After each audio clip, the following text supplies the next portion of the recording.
Satnam, hello everyone, and welcome to another video on the hidden meaning of sounds. If you were watching the videos as I was creating them, I've taken a few months off creating videos on this topic because of the Christmas holidays, but we continue now, and today we will continue with the letter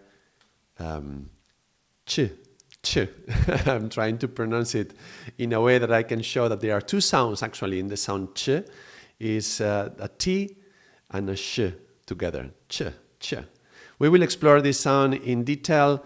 We come from having explored the G. If you were following the list of videos, you will come from the letter G, and you will remember that the letter G was about the throat and something that is hard to swallow, or something that it can be great, grandiose, it can be wonderful, but it can also be like dark and gloomy and like a grave and a ghoul, yeah. So the G has all this polarity, but taken to the extreme. Yeah, we were seeing how it was connected to the number 10 of the all or nothing, and also connected to the light. Yeah, so 10 is light and 0 would be the absence of light. You could see it. That's why gloomy, yeah. And interesting, I mentioned a few words, but let me just touch upon something, go back to that. Last connection between letters, the letter G and the letter L.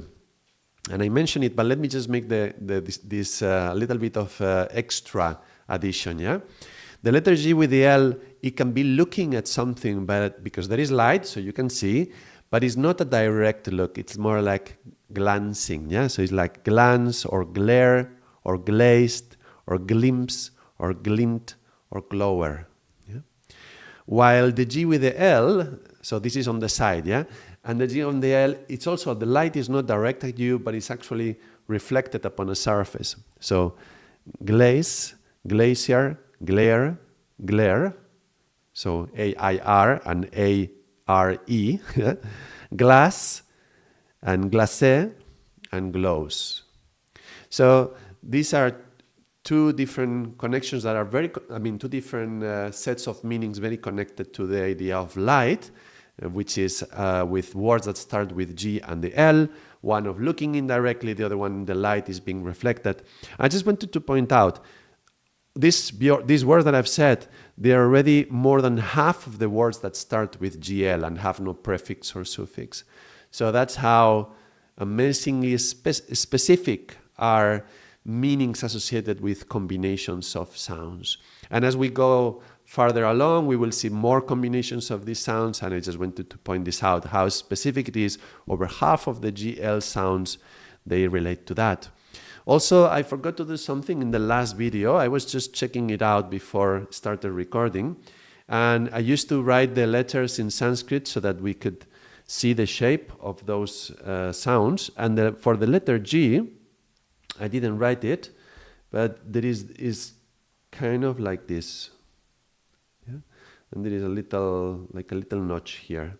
And I find this very interesting. When I look at this symbol, and I know that this is connected to the G, it makes me think of the glottis, yeah, and the uvula in the back of the throat, yeah, because this is like, you could see here is the mouth, yeah. You could see this is in the back of the throat. I mean, it's not like this, but in the back of the throat we have the bell hanging, yeah. It would be even farther back, but anyway. And that it's kind of representative from the symbol of the G in Sanskrit. But today we go to the sound of ch, ch, ch, ch, which in it's written like this, t, sh. So a combination of the T and the sh sound. And ch, it's the palatal, and it's like this in Sanskrit. Yeah, you use like that, and then I'm not sure how to write it, but something like this. Something like this. I'm not very good at writing Sanskrit, as you can see, but there is this idea. And what I think about this symbol is that when we are producing the sound ch, ch, there is a contact with, this line, this vertical line, like here, it looks like our teeth. And this is like the tongue coming back to the teeth and then pulling it away. Ch, ch, ch. If you want to try, so you're pulling the tongue away in this direction, yeah? Ch, ch, ch. And that's helping to create that sound. Ch, ch, ch. So, as usual, I start with the terminology of what we call this sound. The ch sound is a voiceless, so it means there is no vibration of the vocal cords. Post-alveolar, so after the alveolar. And it starts with a plosive T, which we have already looked, and the letter T, you will remember that it was one point, and it was the tip of something, and it was pointing in one direction. The T is like an arrow pointing, and it specifies a certain direction, and ends with the sound sh. So ch, sh was the very first sound with which we started this course, and we were talking about sh connected to silence, sh, and sensitivity. So very connected to number 6, kind of, yeah? So we have this combination of these two sounds, and actually they are in a very quick transition from one to the other. That's going to affect the meaning of the word, yeah? Ch, ch, ch, ch. So from the plosive to the fricative, yeah? From something that that is kind of, we call it the plosive, that is one sound that cuts. Even the word cut ends in the T, right? So it's cutting, and then goes to the fricative, shh. There is this vibration in the sound, so it's vibrating, creating vibration. So something has been cut or stopped, and then there is some vibration after that. So this cutting something and the sh, it's already mimicking like when we are hitting something and that's having an effect, a consequence, like ch, ch, ch, ch. And if we do it a lot, it will look like our mouth is chewing. Ch, ch, ch, ch, ch, ch, ch. So you can almost see like the mouth is slowly like opening a little bit, and we are pulling away from the teeth, and the teeth are there like very significant. And so it's not a coincidence that we associate this sound with chewing and chomping and chowing and chow, yeah, food, yeah. And also this chewing and chomping is going to create little pieces. We will go into the little pieces in a moment, so that then later we can swallow them and not choke, yeah. Or when we chuck, yeah. So there is something about passing through this challenging place of the throat, yeah, something about how we swallow and how we overcome this thing, yeah. We need to chew things in order to be able to swallow them and not choke on them, yeah. So the ch is talking like the t sound is about the obstacle, and the ch is how we are going to overcome that obstacle, which is what a challenge is. A challenge is something that is an obstacle on the way, and we need to cross it, we need to overcome that obstacle. So it's connected to chewing and eating something, but in the sense that we have to make it so that we can pass through the gap. Yeah?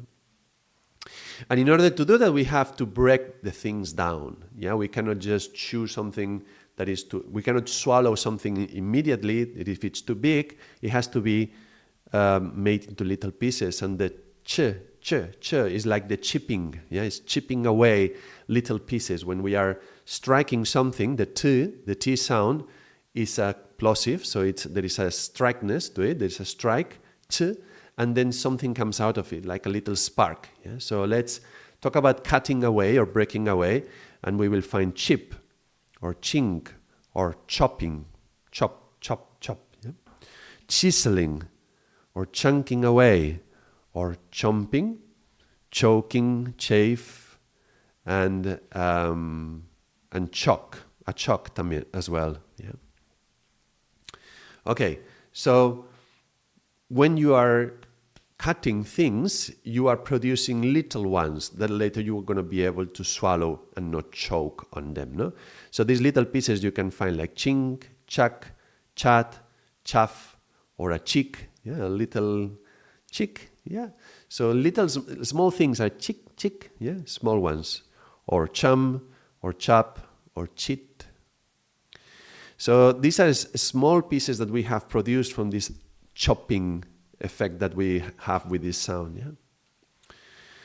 And okay, and the transition is very sudden, but then so that the T is it cuts. The T cuts very suddenly, but then there is a sh, the fricative sound that carries on afterwards. So there is the chucking, but then what comes afterwards, it can be like chatter, yeah, or like sorry, where am I? Yeah, chatter or chuckle, yeah. These are also words that are connected to sound and producing sound and speaking. And we are right here, we're in the throat. Yeah, so it's connected to making sound, but it's also this vibration that is coming out. Yeah. But again, when we are doing this chopping thing and when little chips are jumping away, the fricative sound, which is fricative also has some friction, there is some fire in it, is gonna create a spark and maybe even fire. So we have char and charcoal and chaff and chimney. Yeah, so it's very connected to the spark that's gonna be able to burn something. Yeah. Now again, this is the whole idea of sound. What sound is. We are still in the throat, and now we are connected to the fire, which is a 3 and 7, but also other numbers, yeah? But we're still in the throat, still making sounds. A sound itself is like a representation of what the T-sh sound combination is, because there is this concept in yoga, we call it anahat, yeah? Which is sound that was produced by not striking anything, which is called like this because it's is unique sound in the universe, something that was created without the striking of anything on anything else. So it's put like this in these terms to contrast with every other sound that we produce, creating some sort of striking. And so when we are beating a drum, yeah, there is something hitting something else, and then there is a vibration coming out of that. So this is like the T and the sh, ch. Ch, ch. The T is the hitting and the sh is the sound that comes out of that. So it's not a surprise that the sound ch is used to describe some sounds, and specifically small sounds. Again, ch is for chopping and cutting things in a small, like chopping things away or making chings and chips. And when that becomes sound, then they are small sounds like chirp or chime, or chink. I feel like I've seen this in the files of Windows. You know, when you look in the Windows files, the WAV, WAV, some audio sounds when you click, and then there's some sound produced, chirp. I'm sure I've seen these ones in the old Windows when I was, when you would look and see the actual names of the files. So chirp and chime and chink, but also cheer and chanting and chattering, as I mentioned already, and chuckle. Yeah. So all right. So it's connected to sound. Is connected to the act of chewing something, so you can swallow it. Is chipping away. Is making small pieces. The small pieces, by the way, that would be number 1 and 9 to make something into small pieces, and it is not a. It makes sense because the T, remember, that points in a certain direction, so that's the 1 and 9 as well, pointing somewhere. But the T is followed by a sh, so sh, and the sh sound, you will remember that it's about silence and sensitivity, and those sounds are number 6. There's a lot of the sh is connected to the number 6. There was other numbers as well. But very much connected to 6, sensitivity and fear. Remember the shadow and the shade, yeah, well, I was thinking things related to death as well, like the shrine, yeah, and the shroud. But they make us afraid. They could make us afraid, or at least we fall silent because somebody died or something like that. So the T, which is pointing, that's more than 1 and 9, is connecting with the 6 of the silence. So the 9 turns around and becomes a 6. Yeah? So the T from the 9 turning into a 6, kind of like that. Now, you can identify this as when you have this sound that you are breaking into little pieces because you have to go through, then the going through is going to be challenging. So this is the ch sound, yeah? So the T means that there is some sound that is being stopped, and then you have to go through, and that is the challenge that comes from. So, and also a choice, you have to make the choice of going through that. That's also connected to number 6. By the way, challenge is number 6. I don't know if I mentioned it, but that's also connected to the choice and the changes that come. Change is number 5, but we are going from the 5 to the 6. Yeah, 5 is the chewing in the throat, in the mouth, the throat. Yeah, they are all connected to the same chakra. Yeah, and chakra is will, means a will. So that's connected also to this point here. And now we have this choice to go for the challenge and maybe even overcome the challenge. And if we do overcome the challenge, then you come out of that feeling greater. Now, when you come out of that, then you are the chief or the champion or the champ or the chairman or the chap. Yeah, you are the chancellor, and it's about chivalry, yeah? And checkmate in chess. So chess is a challenge. Yeah, there is an effort. There is a very specific effort you have to go through when you are playing chess. It's not like a soft, easy game. You are not playing dames, or you're not playing the tic-tac-toe. The chess is a big, strong intellectual effort. Yeah, and you have to overcome it to become the champion. Yeah? And the champion will look down at the loser and say, it's like these other ones, they didn't pass through the challenge, they didn't overcome the challenge. Yeah. So there is a cutting, there is something, there is an obstacle you have to go through, there is an effort to go through, and then there is the outcome of that, the champion, yeah, and the chancellor. So you can become something great out of being able to go through that obstacle. But that definitely is going to imply some pressure, which again connects to the idea of sound, because sound has a certain pressure. But you can see it very clearly in words like band. Yeah, you put a few things together. Now we are looking at the end of the word, but you put a few things together and you make a band with them. You join them together. But if you bunch them together, then you are putting pressure on them, and you are kind of forcing them to stay together. So band, they are together, but they are more like a band of friends. When you bunch them together, then there is some effort that is put into creating it like that. So when we have the ch at the beginning of the word, then it's about this cutting and chopping to overcome some challenge. When we put the ch at the end of the word, we are implying there's going to be some effort and some pressure, and you end with the pressure. So you stay there. It's not that you put pressure in order to overcome it and to get somewhere, but it's like you haven't got anywhere yet. You're just in the pressure. And there are some interesting words when that end in the ch sound. Some of them even collapse by the pressure.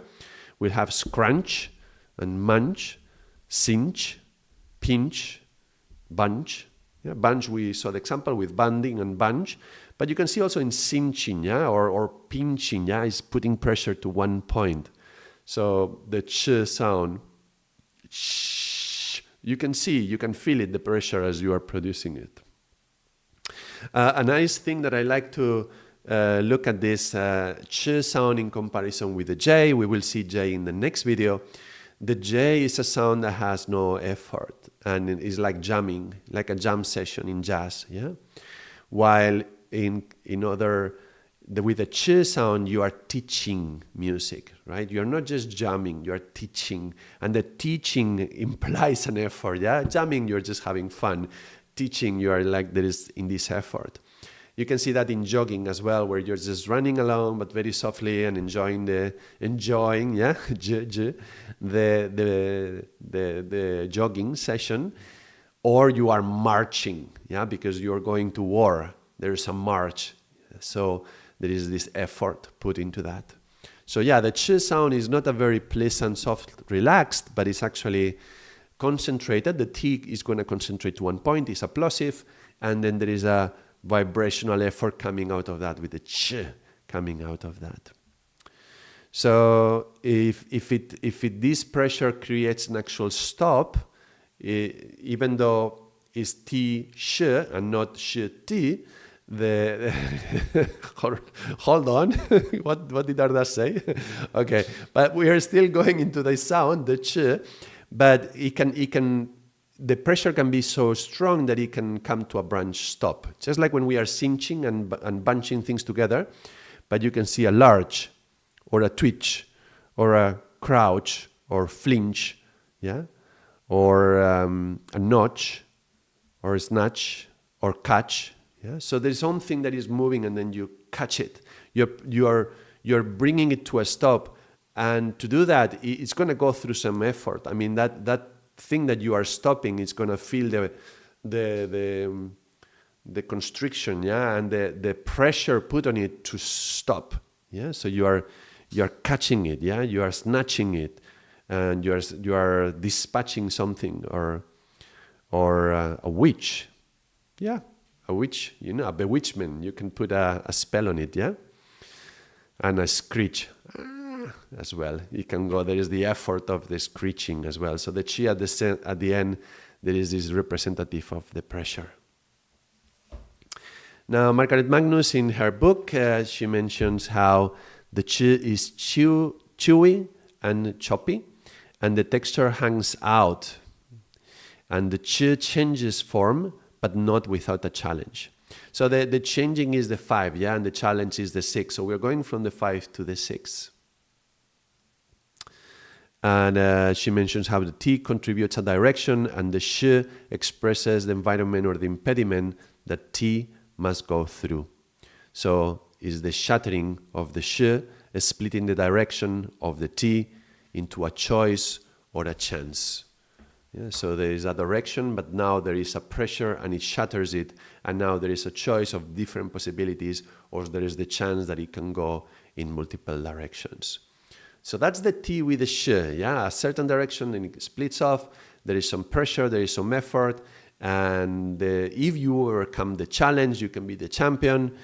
But also, if you end in that sh sound, you can feel constricted and pressurized and cinched, yeah, or catched, yeah, something that is stopping you and blocking you in some particular way. Maybe you will end up screeching, yeah. All right, so that's the ch sound. On the next video, we will go into the j, and we are from the perspective of mantra yoga. We are now moving down. Yeah, we did all the semi-vowels, which were the bija sounds going up the spine. You will remember this diagram.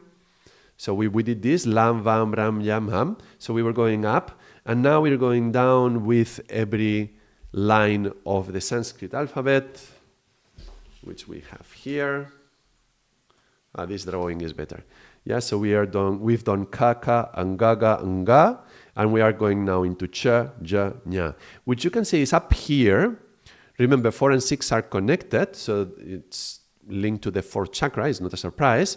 And also, we just went through the throat, yeah? We chew on things, yeah, so that we didn't choke, and now we could swallow. And now they are in the process of going down. It's in the upper chest, in the up here. And yeah, and this is where, in order to overcome the challenge, you have to feel in your chest, yeah? And so now you're ready to meet that pressure and maybe become the champion. All right. Hopefully that's enough to get a feeling of the chi. And thank you very much. Until next video, Sat Nam.